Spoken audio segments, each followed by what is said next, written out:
Oke,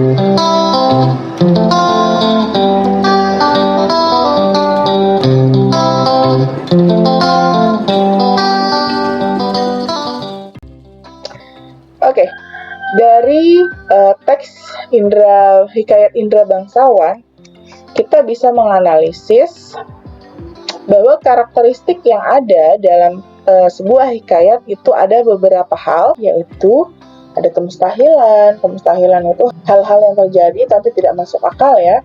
Kemudian dari segi bahasa dalam hikayat itu biasanya menggunakan bahasa Melayu klasik atau bahasa kuno yang sebelumnya sudah dijelaskan dalam pengertian hikayat. Kemudian bahasanya itu statis, sama, tidak berubah, menggunakan bahasa Melayu itu tadi, atau bahasa kuno tadi. Kemudian sifatnya itu tradisional, statis, dan komunal. Untuk ceritanya sendiri, hikayat itu bersifat tradisional, kemudian statis itu tetap. Kalau komunal itu cerita hikayat itu menjadi milik masyarakat umum atau masyarakat luas, karena tadi penyebarannya kalau untuk cerita-cerita dulu itu biasanya hanya dari mulut ke mulut, dan ini berkaitan dengan anonim ini ya, tidak diketahui secara jelas pengarangnya. Kemudian ciri selanjutnya ada ciri didaktis.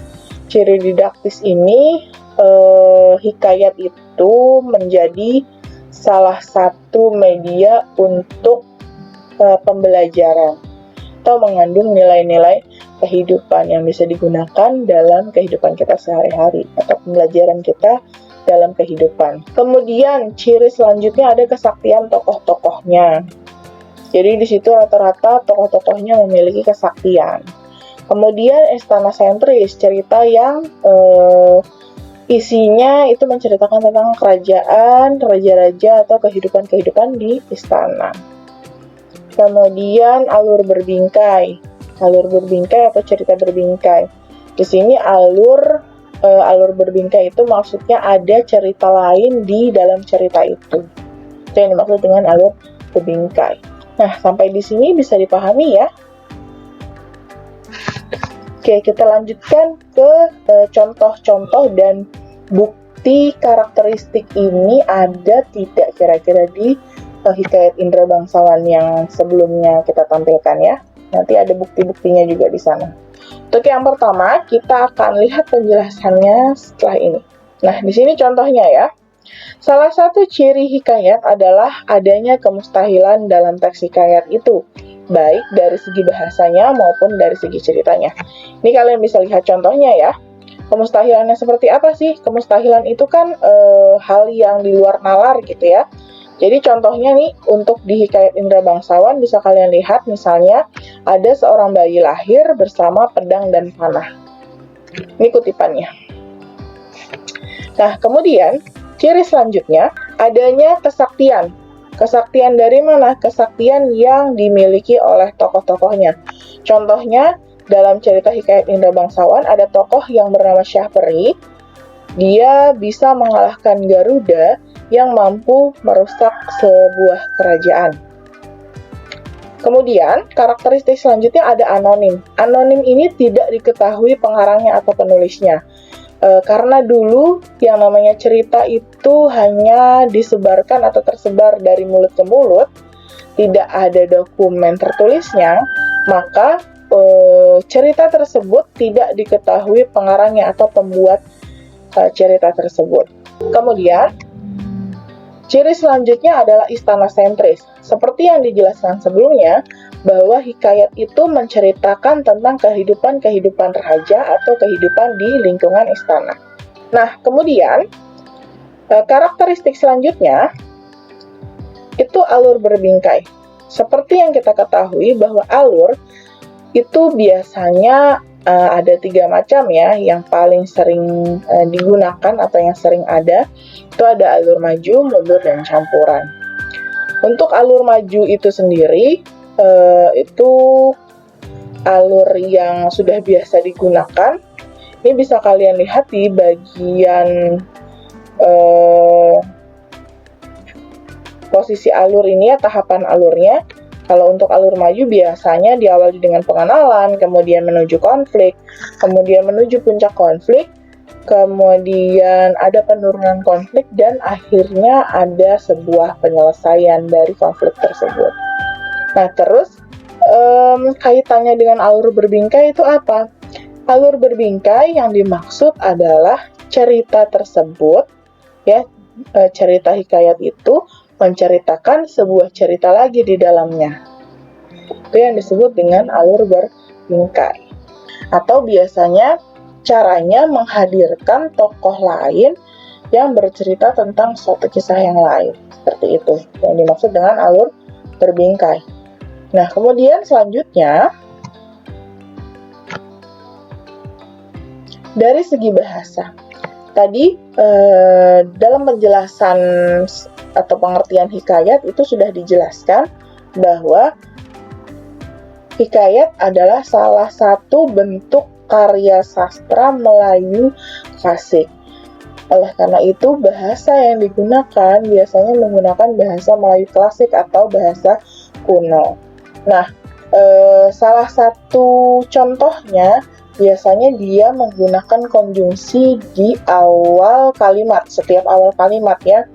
Contohnya konjungsinya itu menggunakan hatta dan syahdan, yang artinya sebenarnya kalau dalam bahasa Indonesia sama, selanjutnya, lalu, atau kemudian. Itu menunjukkan konjungsi waktu ya. Nah, sampai di sini bisa dipahami ya, kira-kira karakteristik yang terdapat dalam hikayat itu apa saja, dan penjelasannya sudah ya. Oke, sebelum kita lanjut ke nilai-nilai yang terkandung dalam sebuah hikayat, ada sedikit materi tambahan yang akan saya jelaskan, itu terkait dengan jenis-jenis hikayat.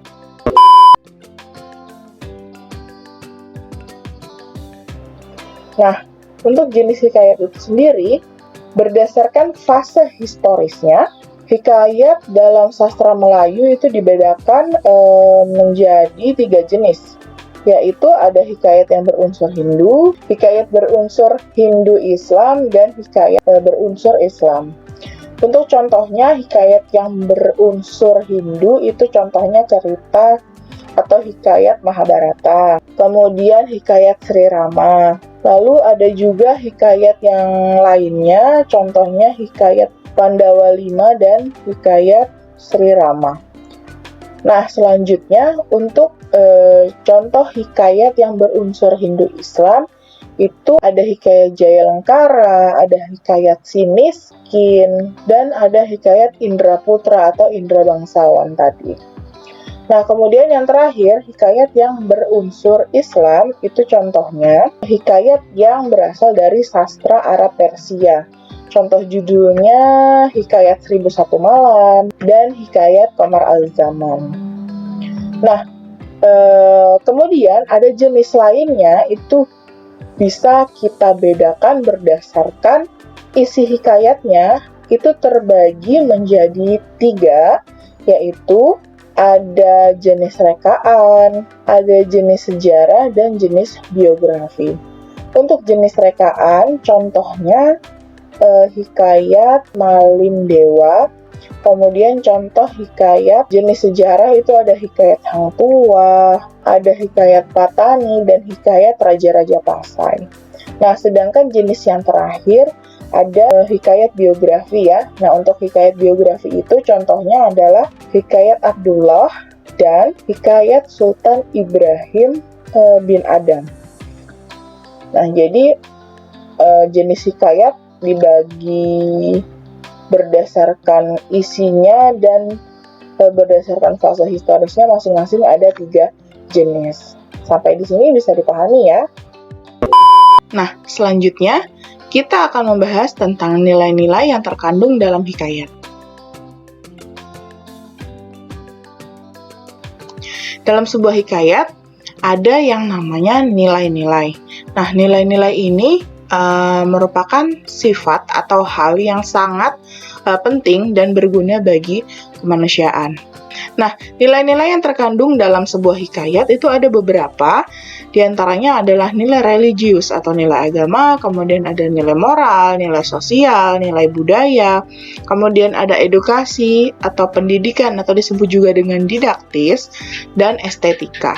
Nah, kita akan melihat bagaimana sih analisisnya atau contoh yang kita kaitkan dalam cerita Hikayat Indra Bangsawan. Di sini bisa kalian lihat ya, untuk nilai religius atau nilai agama, ada konsep nilainya, kemudian kita buktikan dengan kutipan teksnya. Ini bisa kalian lihat. Misalnya, konsep nilainya yang terkandung dalam hikayat itu ada sikap pasrah kepada Tuhan setelah kita berusaha atau bertawakal.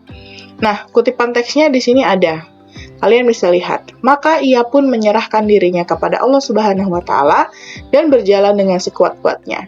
Nah, dari kutipan teks itu bisa kita ketahui bahwa kita sudah bertawakal, sudah mengusahakan hal yang terbaik dan menyerahkan semuanya kepada Allah.